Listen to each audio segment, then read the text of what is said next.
This is the Whole Care Network.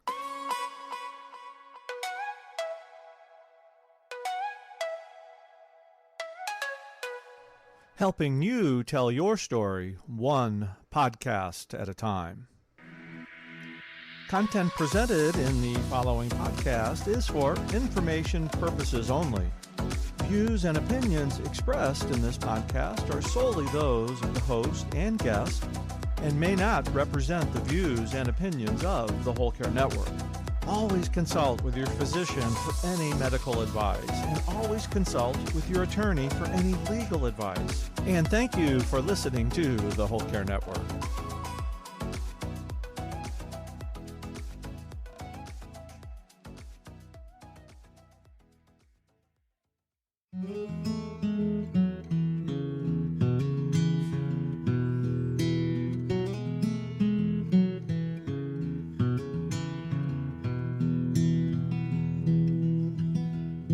Hello and welcome to Daughterhood, the podcast. I am your host, Roseanne Corcoran, Daughterhood Circle Leader and Primary Caregiver. Daughterhood is the creation of Ann Tumlinson, who has worked on the front lines in the healthcare field for many years and has seen the multitude of challenges caregivers face.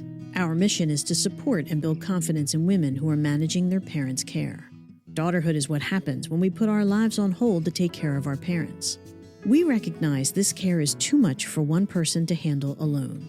We want to help you see your efforts are not only good enough, they are actually heroic. Our podcast goal is to bring you some insight into navigating the healthcare system, provide resources for you as a caregiver as well as for you as a person, and help you know that you don't have to endure this on your own. Join me in Daughterhood. The challenge of caring through a broken healthcare system is something every caregiver lives through. My guests today, Daughterhood founder Ann Tumlinson and Daughterhood Interim CEO Andrea Cohen, know those challenges personally and professionally. Ann Tumlinson has spent over 25 years working to improve how America delivers care for our oldest and frailest adults. She's worked in government, participated in policy research, and worked with hospitals, nursing homes, assisted living providers, and home care companies. Ann is the founder of ATI Advisory, a national research and consulting firm dedicated to making healthcare work better for everyone. Ann is also the founder of Daughterhood. She created Daughterhood in 2015 to provide support and resources for caregivers as we face confusing options, lack of information, and all of the feelings that come with being a caregiver. Andrea Cohen is Daughterhood's interim CEO and was also the founder and CEO of Houseworks, one of the nation's largest and most forward-thinking home care agencies. Andrea is a social entrepreneur dedicated to transforming the way that care is delivered to seniors at home. A visionary leader and nationally recognized expert in care delivery, she has spent her entire career in the aging field as a creator, innovator, and influencer. Today, we discuss their personal experiences as caregivers, what drives them to create change, the importance of being able to find practical resources and support, and how Daughterhood can help. I hope you enjoy our conversation. And you wrote an opinion piece with David Grabowski for The Hill, June 11th of 2021. It's called The America's Long-Term Care Infrastructure, The Road to Nowhere. And in it, you stated, the problem is that families with aging loved ones have no easily identifiable place to turn for help in navigating and accessing services. Instead, a crisis is followed by a period of calm until another care emergency arises, and then the panic begins again. The stress that this places on families is unsustainable. They are being forced to create and manage an entire care network on their own over and over again. It's more than a full-time job that often takes the place of paid employment, especially for women. You and Andrea were both professionals, I'm going to put in air quotes, in the business for all of these years. Can we discuss what your experience was like being the caregiver in that system that you knew about professionally, but it was different when you were in it? Andrea, you first. Sure. And I appreciate being here with both of you. And I'm really looking forward to this discussion because it's not that often when you just have the opportunity to talk about family caregiving in a way that's meaningful. So thank you for the opportunity. Thank you. I have to step back a little bit because I'm not going to tell you my whole life story, but I am going to just tell you a little bit that sort of got me to where it was. So I actually grew up in New Jersey, and I had parents who were older. My mother was over 40 when she had me, and that was back in 1957. So Wow. she was like a grandparent age. And my entire life growing up, they told me, how much older they were and how I should be their first client, and they should be my first client, et cetera, et cetera. So I grew up with this whole sort of idea that am going to be a caregiver for them in some way, shape, or form. So funny enough, I went off to graduate school and college and graduate school with the idea of being a social worker. I wanted to help people. And that's actually where I landed.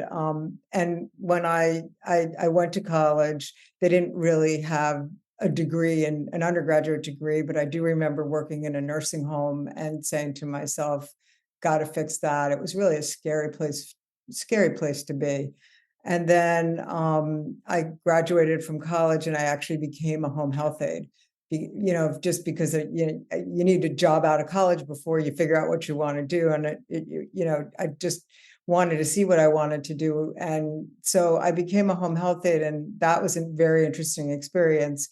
Then went to graduate school, then went to work at a not-for-profit. I worked at a AAA, or in Massachusetts, it was an area agency on aging and an ASAP.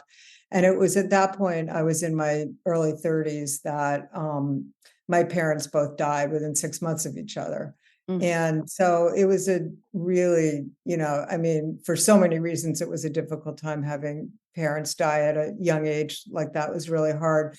The other part that was hard was that I was already working. I was working in a not-for-profit to support people to stay at home. So I was living and working it at the same time.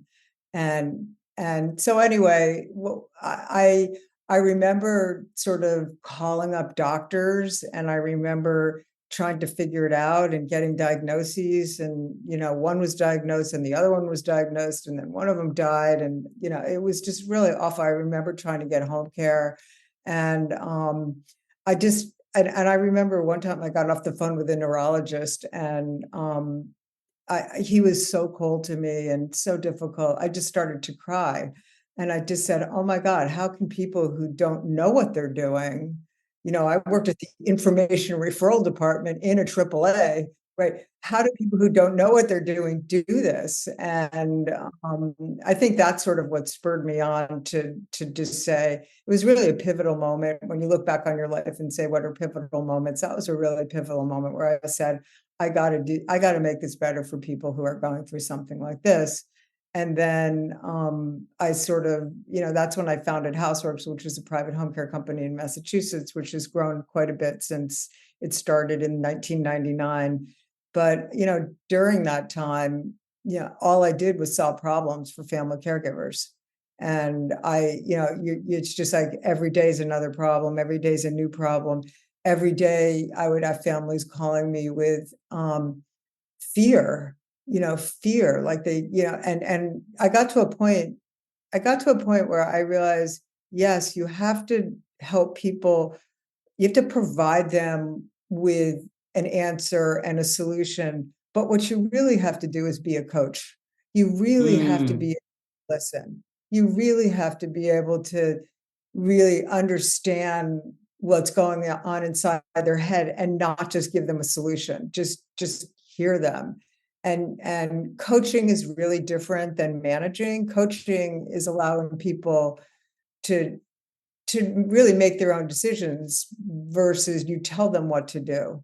And so anyway, that's sort of how I got into it. And we'll get into more of that later. But I just, I think it's important to understand the context. So I feel like I bring to all of my work sort of the importance of what the family, what family caregivers do to hold it all together. I brought in professional help, and how important it is to integrate the informal network, which is the family caregivers, with any professional help you might bring in. And how do you do that? And so that's what I spend a lot of time on now. I just have to say, okay, I'm just having such a goosebumpy God moment, because that I'm on this podcast with Andrea Cohen. It's like, Roseanne, I have to say, when I founded Daughterhood, in 2014, 2015, really. In 2014, it was like this little tiny germ of an idea that it wasn't my own personal caregiving journey. Actually, it was that of a family member.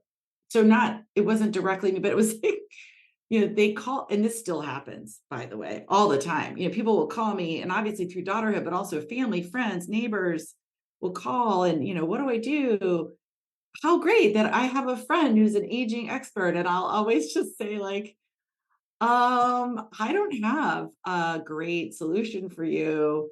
And in 2014, when that happened, it was starting to happen kind of for the first time in my life, because I was entering into my, I guess I was in my kind of mid 40s, that I felt like I'm a deeply curious person. So I was like, why is this like this? Why do I know all of these things about this system and the payment and the providers and I thought the big problem was just that we didn't have enough kind of financing for the long-term services support. So if we fix that, everything would be fixed. And then I started to realize it was so much bigger than that. And I was thinking through what I wanted to do, and I was leaving my job, and I ran into this guy who was in Massachusetts. This is all leading to how Andrea is an inspiration, that I met. And I was like, I want to do this thing. We were having this like late night cocktail talking about life and what we're going to do. And I said, I want to start a organization that will build a bridge between caregivers, family members caring for their loved ones, and sort of how the system works. I'm really fascinated by this. And he goes, you have to check out Houseworks. He goes, you need to check it out. Just go look at it. It's unlike anything else out there. And I remember going to the website, Andrea, and I was just like, whoa. It was like, I was like, this is what the company I wish I made. And I never imagined in a million years that I would meet you or get to know you. And then I got invited to be on the board of a Caregiver Action Network, which you were on. And I was a little bit like just starstruck for a while. And now here we are working together. So I just wanted to say that out loud in public. Thank you. So, Andrea, yeah, so you've just really, you're so kind of integral in so many of these conversations going on around how to support family caregivers, but more importantly, how to just support caregiving in general and caregivers in this country. And for me personally, more recently, I think if for those of you who've read the blog, my father died a year and a half ago, and we had a very intense caregiving journey for about 6 to 8 months before he died. I would say probably longer than that, but COVID created all kinds of challenges, but very intense in the last 6 months of his life, and just all kinds of challenges with our healthcare system. I mean, I've written about just all the surprises about how unhelpful our home health agency was, how I felt like a switchboard operator. My mom we were trying to figure out how to do these really complicated medical tasks at home, and then also manage all of the people coming in and out of the house and take care of my mom and her health, and also spending all day, every day in an infusion center with my dad. It was so lonely. I remember Christmas Day, I was with my dad. I was not with my children or my husband. I was with my parents, and I remember taking the dog out for a walk and just looking around and seeing all these other families like having a normal holiday and feeling happy. And like, they're all like, multi-generations, and they're all walking, and they're out. It's Florida, so it's very warm and it's lovely, and everyone's so happy. And we're not, my dad was having a really bad day. There was no celebration. It was just like, how are we going to get through this day? And I felt so profoundly alone, even though I wasn't, but I felt that I think that feeling of aloneness is such a core piece of this experience that we all kind of weirdly share, and but we are like, we share that experience, but we still feel alone. It's hard to put into words. Mm-hmm. I would totally. I mean, you're talking, and I'm remembering, even though I was young, which sort of brings its own set of whatever. Yeah. It just, I felt like I was living in a different world. Yes. know what I mean? It was just like I was outside the world. And then occasionally when you would get that look into the world that you used to be in, Yes. you're just like, I don't want to be in here because I need to be back in my other world of caregiving because it's not fair that I'm over here when I should be over here. Mhm. And, so many families that I've talked to over the years, as a person goes more into that space where it's clear the decline is really fast. I've talked to so many families. Should I move there? Should I be there? Should I want, I mean, and you don't know where you belong. And I remember it was one of the last times, and I still have this note. Like I remember leaving my parents' house because they were in New Jersey. I was in Boston. I'd just gotten married. My mother didn't want me to basically screw up my marriage which of course it wouldn't have. But so I flew back to Boston and I was sitting in the airport sobbing and wrote her this note. And then I decided when I got home, I was just going to go back there and live there until, she died because she had ALS. I mean, she wasn't going to get better. Ooh. And so, but by the time I decided to do that, she died. You know what I mean? She didn't want any part of me she didn't want any part of me being there. So she didn't want to be dependent on anyone. So like, I really do believe that people have the will to die when they want to. Not everybody, but some do. She was pretty strong. And, but that was such I think for all of us who have done caregiving, like what you said just triggered my feelings of, like you sort of bury them and then they come back out and then you bury them. The first year they just keep coming and going and coming and going. But then after a while, it's been 30 years for me, you just bury them. But every day I think of them. It's trauma. There's trauma. It's trauma. There's trauma. And, you're making me think, like one time I gave a talk, this was, part of the Caregiver Action Network work where we did this lunch and learns, I guess, just kind of giving a talk about caregiving. And it was at a community center. And this one woman raised her hand and she said something that just really stuck with me. She was sort of like, every time that I hear a siren or like drive past the emergency room, she's like, I like my veins run, the blood in my veins runs cold. Mm-hmm. She's transported back into that I loved how you said that, Andrea, is like that other world, other world. And Roz Chast, who, if anybody has not seen her book, she's a cartoonist, illustrative. Yeah, she does. She wrote a book, Why Can't We Talk About Something More Pleasant? Mm-hmm. And such a great book. It's a great, if you don't have that book, you should get that book because it is, but one of the things she talks about, and at least I've seen her interviewed, is like, she's like, it's this whole other planet. I call it like planet caregiving, like what happens on planet caregiving. And it's helpful to me to think about it that way because it's like, okay, just recognize that we are living on this different planet. And you're right, Andrea, you're kind of peering into this other world. It's like you're behind this glass, like looking out, like, wow, look at all those other people having normal lives. Mm-hmm. While I'm doing this crazy, not normal thing. So. But what's interesting about it from my perspective now and just watching it, like it almost used to be a counterculture thing, right? Mm-hmm. There were these caregivers and, and then as you get older, there's more and more caregivers of your peer group, but it's not counterculture anymore.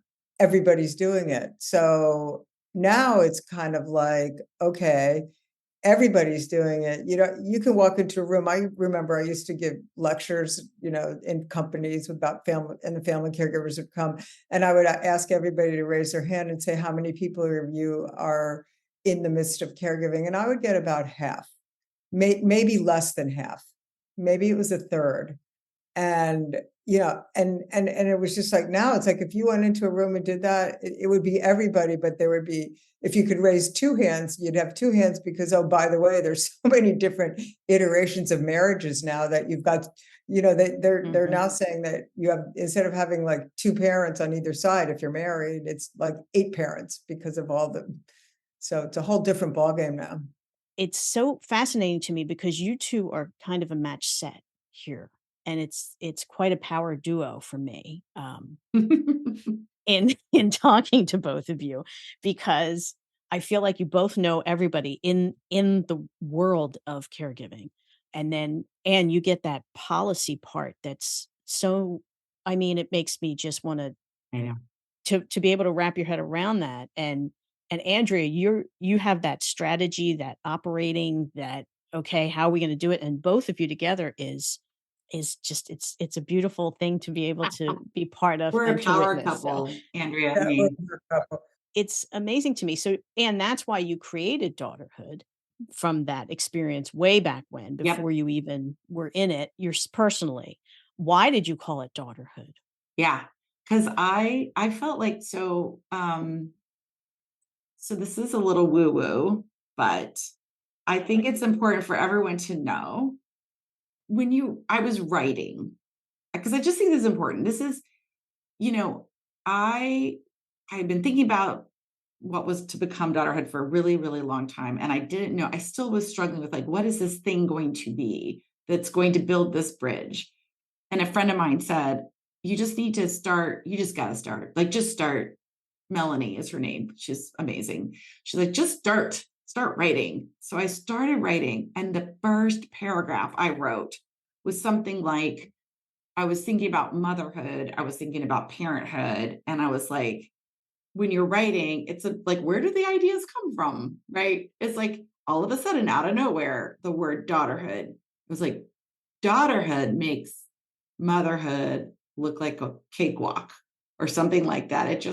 It was like, and then kind of and then I struggled for a little bit of time about whether or not this organization that we were creating, or this platform, or at the time, a website, calling it Daughterhood felt a little exclusive. And it is painful to me that people would feel excluded around something that they are struggling with. Having said that, ultimately for me, while one reason is that it is women who are doing most of the caregiving in this country, the research shows that they're more likely to be doing the really hard day-to-day work. So even when men do caregiving, it tends to be managing the finances or helping to coordinate some, not that that's not nothing. And there are so many men that I know who've devoted their lives to caring for their loved ones and, like, made huge sacrifices. So I just want to be so careful in the way I talk about this, and respectful. I think the more important reason, though, is that it gets to the system that we're doing this work in. And the reason why the work is so hard is because the system is broken. It's a broken system. It's not. And what I've observed, and what I was observing, was that the women tend to personalize a broken system. So women encounter a broken system and they say, I'm doing something wrong. And men encounter a broken system and they say, that is a really messed up system. So for me, what I wanted to do is to create a space where women could come together, and men, if so welcome, but especially where we are very conscious all the time of helping to normalize, that's what or contextualize this experience. So you feel, if we can just solve for one thing, it's that you're not the failure. You, the caregiver, are not the failure. It is a failure of society and systems. We've sort of just rapidly outstripped kind of our abilities to meet the needs of families around this much longer life that we all get to live. So it's like a good problem that we have, but it is a problem. So daughterhood is kind of about that, being in that role where you're balancing so many different things and caring for loved ones while also dealing with this broken system. That was a long answer. I love that answer. That I was a great still answer. struggle, like, should it be called Daughterhood? Should we come up with something else? I think when the gods decide to give me a new word that's better, we'll know. Yeah, but I mean, I can tell you from personal experience, after I moved my mother in and I was up at 2 a.m. trying to figure out how to find resources and what the heck I was doing and where I was going with this. And I mean, to be clear, I loved my mother. I adored my mother. I knew I was going to, if there was something that ever happened to her, I knew I was going to take care of her. I knew that already. Mhm. But sitting there at 2 a.m. and finding your blog and reading, it was like you were reading my mind. I had no idea. I don't know. I don't know where I need to go with this. I know I want to do the best job I can do. And I know that I know how to, find things on the internet, but I didn't know what to do with these feelings of failure, of isolation, of, okay, I don't know how I'm going to continue this at this level with my children and my husband, and we're all under the same roof. And my life is out there and it's different now. I can't access what I was doing. I can't access my life, and it's completely changed.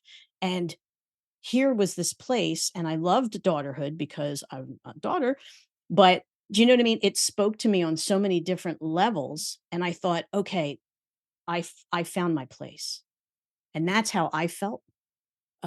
Because it's not just about going to the doctor and getting equipment and managing the medications and talking to the godforsaken insurance companies. It's not just that. It is all of those feelings that we bury, and we bury them because we're caring. We don't have time for these feelings. I got to get back to you. And they keep popping up and you keep saying, I'll get back to you. And that's part of that trauma as well. So I think it's spot on, quite frankly. And I get that, it's not that we don't like men. It's just that, Right. I mean, that's just where we're at. When you looked at the idea of providing resources, you started with local resources and circles and trying to provide that information to caregivers, again, because it's so hard to access. What is the importance of those circles and providing resources and support? What is the importance of it, and how did you come up with circles? Yeah. So that's a great question.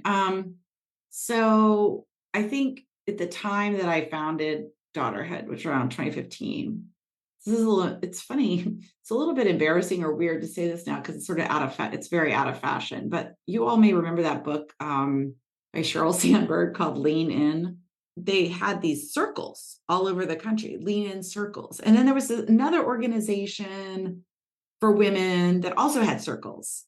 So I was kind of watching that. So I was like, that was happening and it was in my consciousness. And then at the same time, what I was really struggling, what I really want and still want to solve for, it seems like very challenging, is how can we create an entry point, like a peer supported entry point into this system.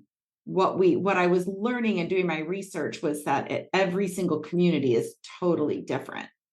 And so there's no way that, so like if somebody calls me and says, where should I go for transportation services in, a suburb of Chicago? I'm not gonna know. And I probably can't even really find out. But there's probably a caregiver in that community who has already solved for that and can share that information. And can we create at the local level, like this network of support? And so I was thinking about this. I was watching these like other circles that were happening at the grassroots level. And then these two really amazing women in San Diego, Karen Van Dyke and Christine Lee. Reached out to me. Yes. Christine and Karen. That's how I think of them. Christine and Karen reached out to me, and they found out about me through some other thing. Anyway, they were like, had the same idea. They had the idea at the same time separately.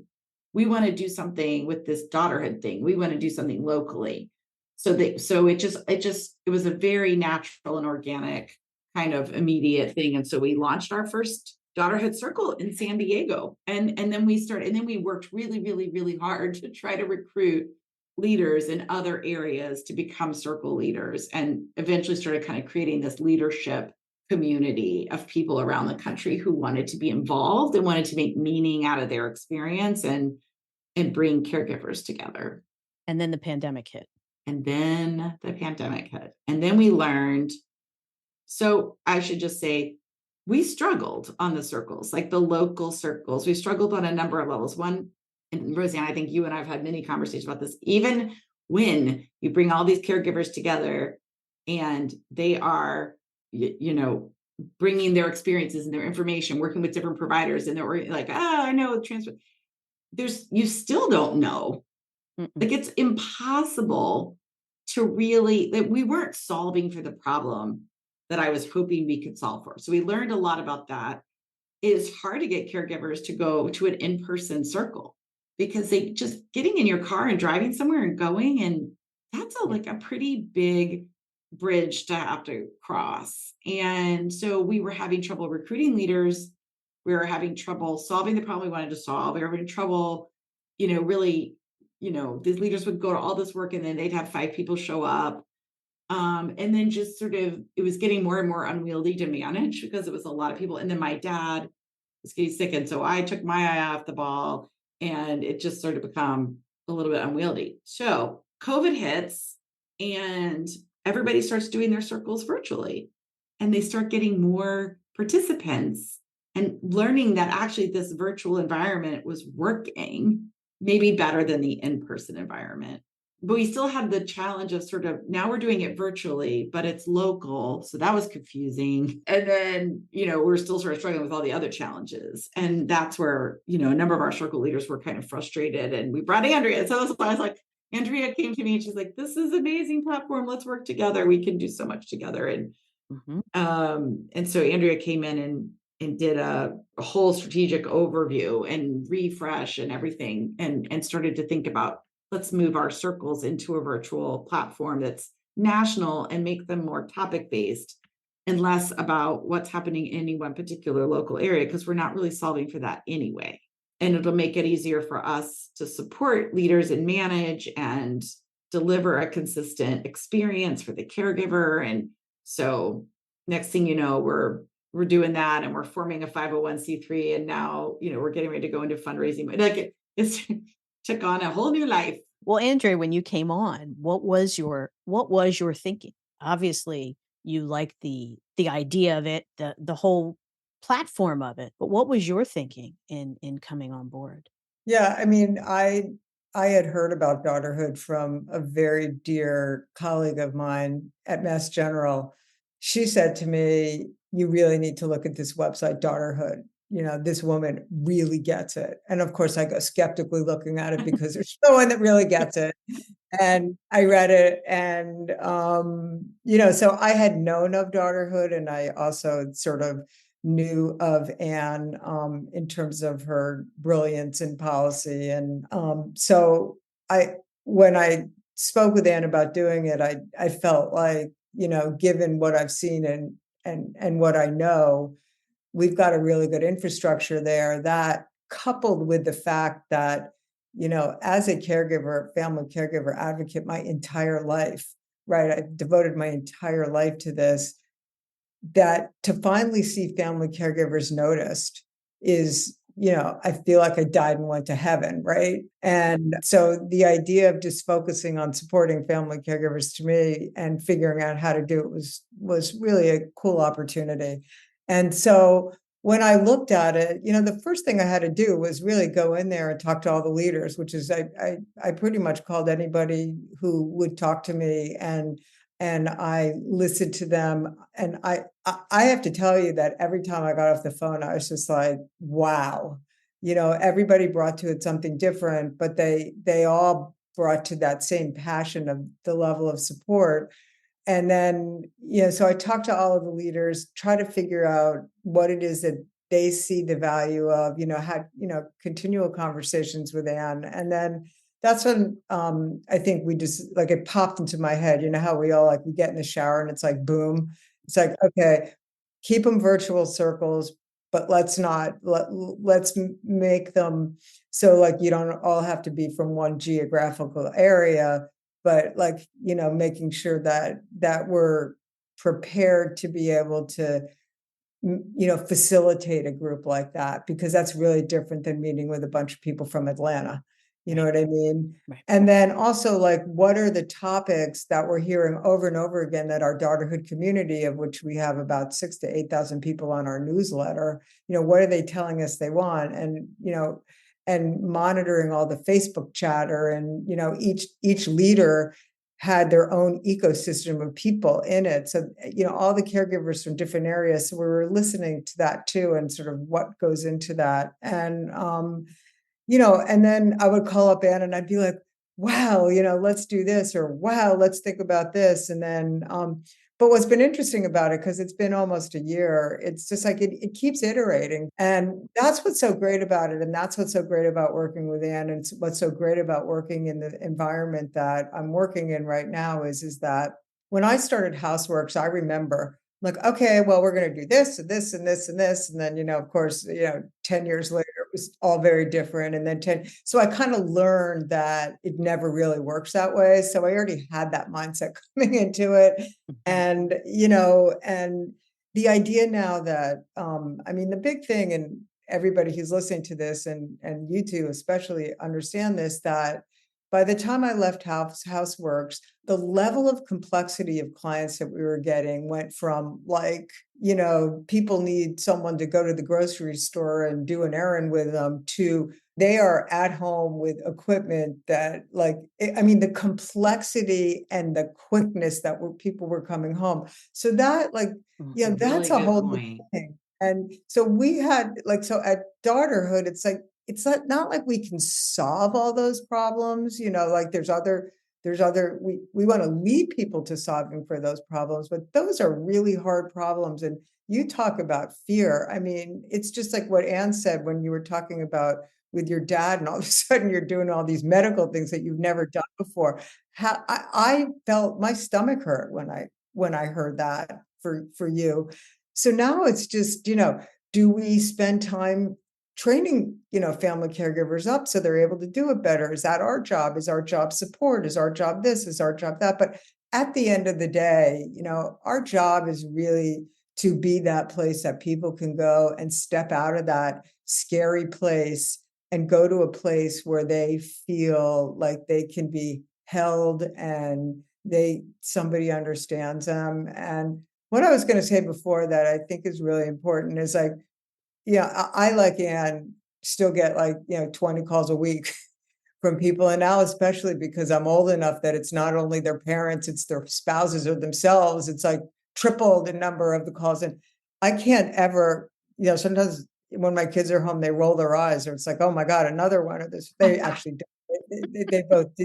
They both do good for the world. But I can't not answer someone because I feel like for some reason I was put on this earth with a gift to give what I know now, which I know, I know that I can do something. But I think the biggest compliment or the most satisfaction that I get when I get off the phone with someone is that you made me feel better. You made me feel so much better.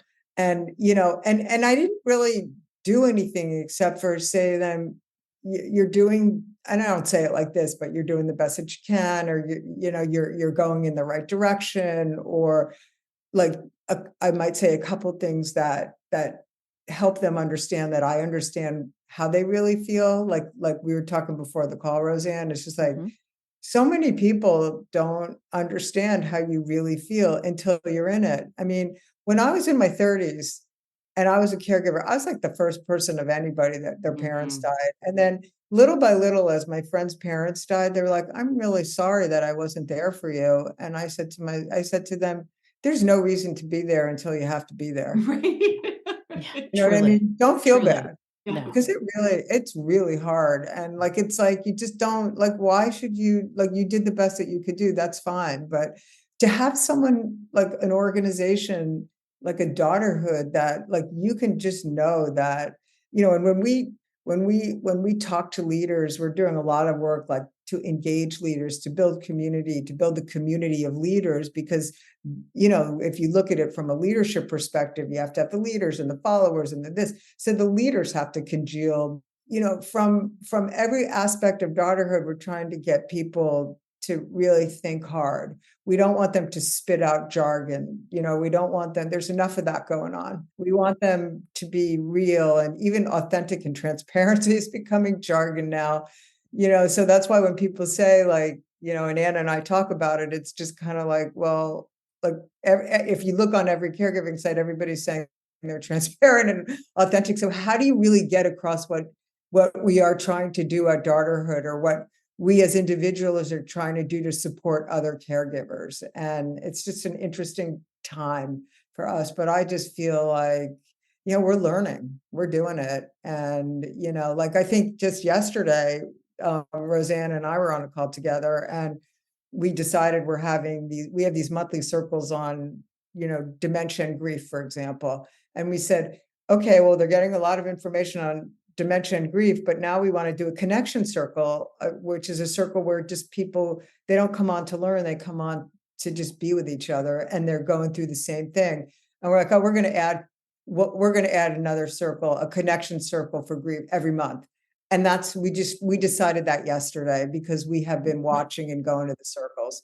And that's what's cool about this whole thing. So we want to hear from our community and we want to hear the best way to do it. And we're listening as hard as we can. It's pretty fun. I mean, because we are small and we're nimble. But we're moving into this, and I will say, like, anybody who knows me or knows anything about Daughterhood knows I struggle with this decision. Like, Daughterhood was something I created and I felt very protective of and kind of ownership over, and then to make it into a nonprofit is to kind of like hand it over to the broader world, and that's scary and hard for me. And you guys are so patient and kind about it, but but it's still, so first of all, sorry, what I was gonna say is nonprofit, the reason why that needed to happen is because we do need a funding model that'll enable us to really support the operations on a going forward basis. But all of the funding models that are in the business world, the for-profit world, it's just very, very challenging to, first of all, none of them work very well. And people who've been trying to innovate and startups in this space have definitely struggled. But more than that, it ends up making something else that the like customer, right? So it's an employer. Then, okay, we're going to sell it through an employer. Well, now the employer is a customer. The Medicare Advantage plan is the customer, or the hospital system's a customer, and now you're retrofitting all of the solutions to like appeal to and suit that end user that isn't now the caregiver. So the nice thing about the nonprofit is like it makes it simpler, because we just, in the top of our mind, it's always going to be about the caregivers. Funding's still a challenge. We are still going to face this, right? Where like even a philanthropic organization is going to come in and be like, well, we want you to do this, and it's still, we're like, is that about the caregiver? Like we have to kind of always be, I think we're going to have to stay very focused and principled as we move forward, but also, we need to be able to sustain this on an ongoing basis. So these are challenges. I'm just sharing, I'm airing. But that's it. But that's why it's good, because we've got, represented in the Daughterhood team.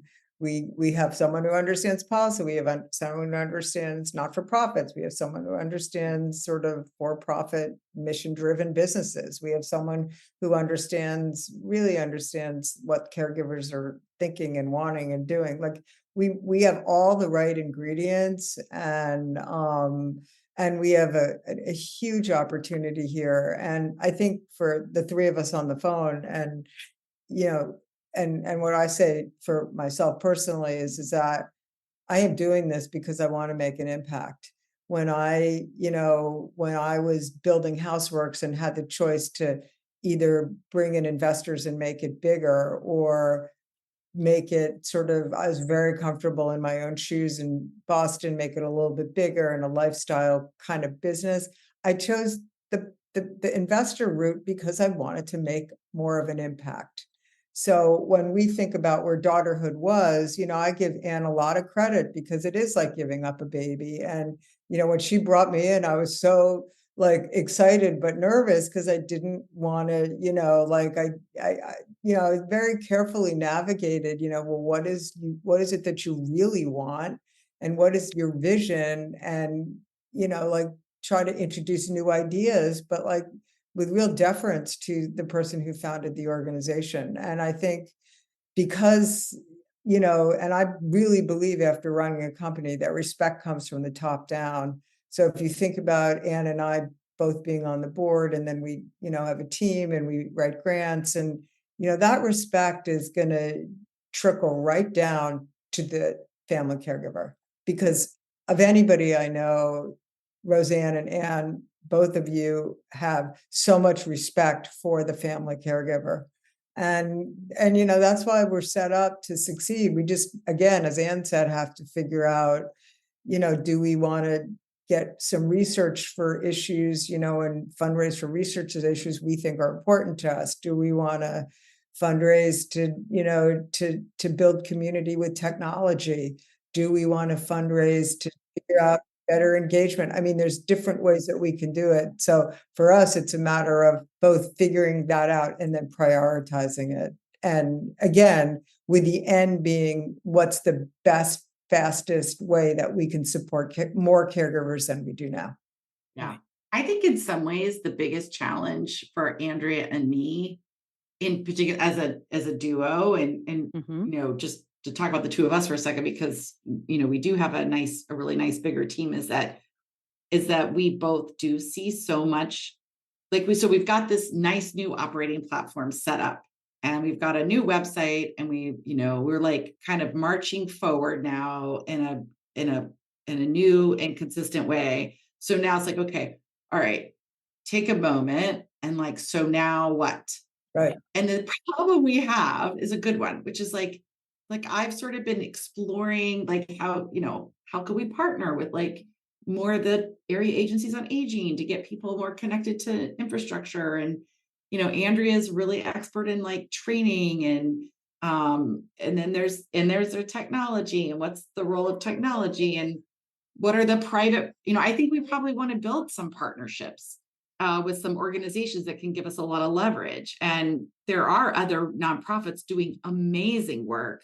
I'm so excited about the new leadership at the National Alliance for Caregiving, Caregiver Action Network. And these are like the Rosalind Carter Institute. I mean, there's so much opportunity for us to be part of a larger ecosystem and landscape where we're all working and kind of towards the same end. And then also on the private sector, there's all these wonderful there's so many people doing so many amazing things. And we just I think Andrea and I are going to have to, we're going to have to go back into kind of strategy mindset and get a little clear about where we want to prioritize and but Andrea said it really well, figure out where we can have a lot of impact, and also and be smart about it, but also we have to get some funding in. So I have confidence in our team. I think we can do it. Yeah, totally. Well, and I think the other underlying factor is Daughterhood is made up of family caregivers. Yes. I mean, it is a direct line to family caregivers. So in that thinking, I mean, we hear from them daily. We hear from family caregivers. So it is that link, which is helpful when reaching out for other opportunities. Now, I could talk to the two of you all day. That went really, really fast. I could talk to you all day, but if you could say one thing to a family caregiver who's listening, what would it be? You can take turns. Whoever wants to go first. The first thing that came to my mind is just I love you. We love you. So I think what I would say is all you have to do is shine the flashlight on the path right in front of you. It's about taking the next right step. You don't have to solve the big problems today. No. And I would add on to that. Is it okay if I add on versus say my own thing? No, I'm just kidding. Absolutely. Whatever you like. And I would add on to that, what I tell people all the time is that you could take that right next step and it doesn't work. So don't sort of say, oh my God, I can't do this. Just say, okay, well, that didn't work. Now I need to try this. And, I always tell families that there's always going to be one false start where you think we all think it's going to work and then it doesn't. And that can be such a setback. So just know that that's possible, and many times it works beautifully and sometimes it doesn't. And, just keep, one step in front of the other, one little bit. It's I always feel like it's steering a cruise ship.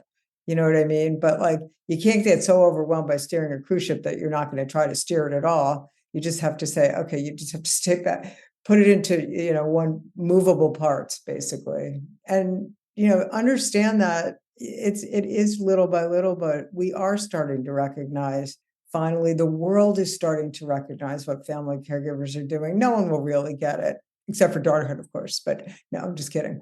No one will really get it as much as you will get it, but at least I feel like maybe you wouldn't feel as alone as Anne or I did, and Anne's been 1.5 years, I've been decades, but I feel like there is this more awareness that's out there in the world now in terms of vulnerability. Like, people can feel more vulnerable in every aspect of their life. That's one good thing that's happening in the world. So wake up in the morning and do something and take a deep breath. I really actually do think sort of even 2 minutes of a guided meditation in the morning to set yourself, or I listen to music, I do, whatever it is, just take a little bit of that and, just do something that you can bring yourself inside yourself for a little bit before you have to go to the outside world and deal with it. But just, it's like a hug. It's like hugging yourself. To find out more about how Daughterhood can support you through your caregiving journey, including our Circle calendar, Anne's blog, the podcast, and more, head over to daughterhood.org. I hope you enjoyed our podcast today. Head over to daughterhood.org and click on the podcast section for show notes, including the full transcript and links to any resources and information from today's episode. You can find and review us on Apple Podcasts or anywhere you listen to your podcasts. We are also on Facebook, Twitter, and Instagram at Daughterhood the Podcast.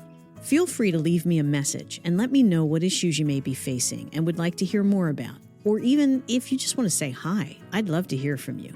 Also, a very special thank you to Susan Rowe for our theme music, the instrumental version of her beautiful song Mama's Eyes from her album Lessons in Love. I hope you found what you were looking for today: information, inspiration, or even just a little company. This is Roseanne Corcoran. I hope you'll join me next time in Daughterhood.